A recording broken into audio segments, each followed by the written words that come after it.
Em nome do Pai, do Filho e do Espírito Santo. Amém. Pai das misericórdias e Deus de toda consolação, ouvi-nos.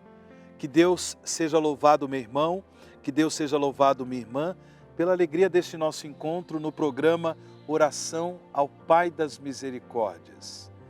Hoje é dia 11 de maio de 2021, é terça-feira da sexta semana da Páscoa.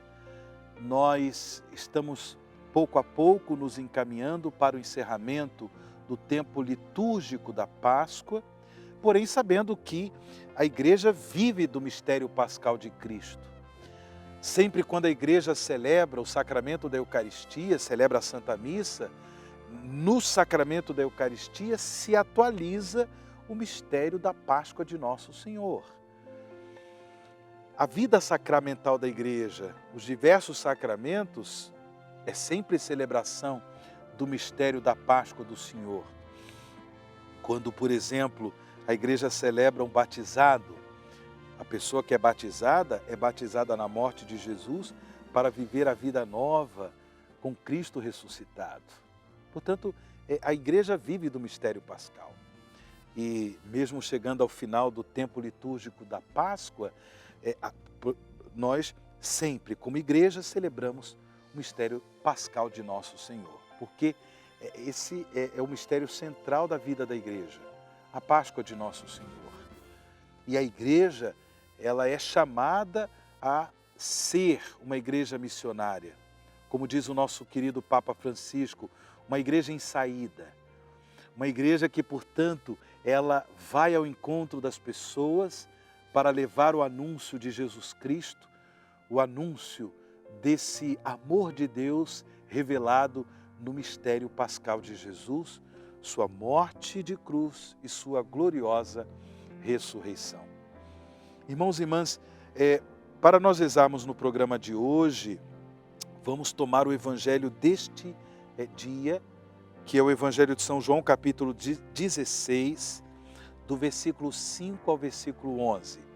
João 16, do versículo 5 ao versículo 11.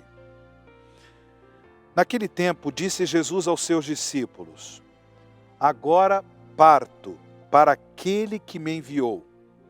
E nenhum de vós me pergunta: para onde vais?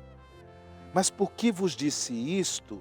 A tristeza encheu os vossos corações. No entanto, eu vos digo a verdade. É bom para vós que eu parta. Se eu não for, não virá até vós o defensor. Mas se eu me for, eu vô-lo mandarei. E quando vier, ele demonstrará ao mundo em que consistem o pecado, a justiça e o julgamento. O pecado porque não acreditaram em mim. A justiça porque vou para o Pai, de modo que não mais me vereis. E o julgamento porque o chefe deste mundo já está condenado. Palavra da salvação, glória a vós, Senhor. Eu havia dito no programa de ontem que justamente porque nós estamos chegando ao encerramento desse tempo litúrgico de Páscoa, estamos, portanto, já nos preparando para celebrar a solenidade de Pentecostes, a descida do Espírito Santo. E por isso, eu disse no programa de ontem que nós vamos aprofundar um pouco mais o conhecimento que temos da terceira pessoa da Santíssima Trindade, que é o Espírito Santo, a partir dos evangelhos desses dias. Porque no evangelho de hoje, Jesus nos fala da obra do Paráclito, da obra do Espírito Santo, da obra deste defensor, o Espírito Santo de Deus. Eu aí, inclusive, faço questão de dizer o seguinte, o nosso querido São João Paulo II, ele escreveu um documento sobre o Espírito Santo. É uma encíclica chamada Dominum et Vivificantem, Dominum et vivificantem. Ou seja, o Espírito Santo é, como nós dizemos no credo, ele é o Senhor que dá a vida e procede do Pai e do Filho, com o Pai e o Filho é adorado e glorificado. Então, Dominum et vivificantem é Senhor que dá a vida. Nessa encíclica, São João Paulo II, de forma assim linda, nos apresenta uma catequese profunda sobre o Espírito Santo, inclusive nos explicando estes versículos do Evangelho de hoje.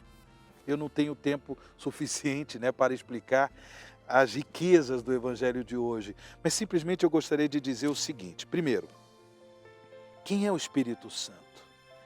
O Espírito Santo é aquele que, uma vez derramado em nossos corações pela graça do batismo e pelo Santo Crisma, o Espírito Santo é aquele que nos coloca em íntima comunhão com o mistério do Deus uno e trino. Nós nos tornamos templos vivos de Deus, por meio do Espírito Santo.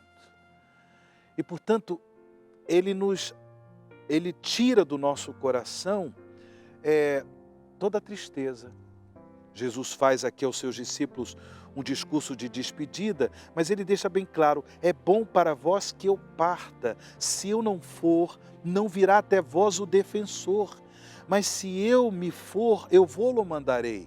E o Espírito Santo, ele marca na vida dos fiéis, ele marca na vida da humanidade, ele marca esta presença do Cristo vivo, do Cristo ressuscitado. É Ele quem patrocina, é Ele quem promove a nossa comunhão com Jesus ressuscitado.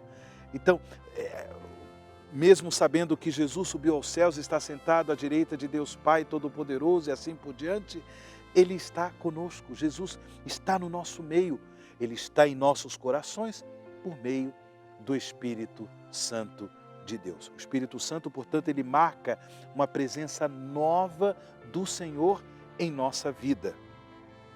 E quando ele vier, diz Jesus no Evangelho, ele demonstrará ao mundo em que consistem o pecado, a justiça e o julgamento. E Jesus explica muito bem: o pecado porque não acreditaram em mim. Então, por incrível que pareça, o Espírito Santo, ele revela aos nossos corações o mistério do mal, o mistério do pecado, mas não para nos acusar, não para nos humilhar, não, é para suscitar arrependimento, suscitar aquela vontade de nós renunciarmos ao pecado, porque o pecado nos afasta de Deus, o pecado nos afasta do amor de Deus, o pecado nos esfria na relação de amor com Deus. Então ele nos convence do pecado, porque não acreditaram em mim, renovando em nossos corações a fé em Jesus como Senhor e Salvador, aquele que nos liberta da escravidão do pecado. Depois a justiça, porque vou para o Pai, de modo que não mais me vereis. A justiça é a salvação. Jesus subiu ao Pai para nos dar vida eterna, vida abundante. E por fim, o julgamento, porque o chefe deste mundo já está condenado. Essa certeza que o Espírito Santo nos dá quando nós nos deparamos com situações trágicas, tristes, mortes, situações pecaminosas de corrupção e injustiça, e falamos: meu Deus, onde é que está Deus nisso tudo? Ele nos dá a certeza de que o maligno já foi vencido, que o diabo já foi vencido e que com Cristo nós somos mais que vencedores. São obras do Espírito Santo em nossos corações e no mundo de Deus. É com essas intenções, renovados pelo dom do Espírito Santo, que nós rezamos ao Pai das Misericórdias. Pai das Misericórdias e Deus de toda a consolação, ouvi a súplica confiante que vos apresentamos neste momento. Acolhei este povo que vem cheio de fé e esperança ao vosso santuário. Consolai os aflitos, socorrei os necessitados, enxugai as lágrimas aqui derramadas, amparai os fracos e recebei em vossos braços paternos este filho pródigo que volta para vós. Dai-nos a graça de sermos instrumentos da vossa misericórdia na vida dos nossos irmãos, para que assim o vosso nome seja amado em nossa família e em nossa nação. Tudo isso vos pedimos por vosso Filho Jesus Cristo, que convosco vive e reina na unidade do Espírito Santo. Amém. Pai das misericórdias e Deus de toda a consolação, ouvi-nos. E sobre vós desce e permaneça a bênção do Deus Todo-Poderoso, Pai, Filho e o Espírito Santo. Amém.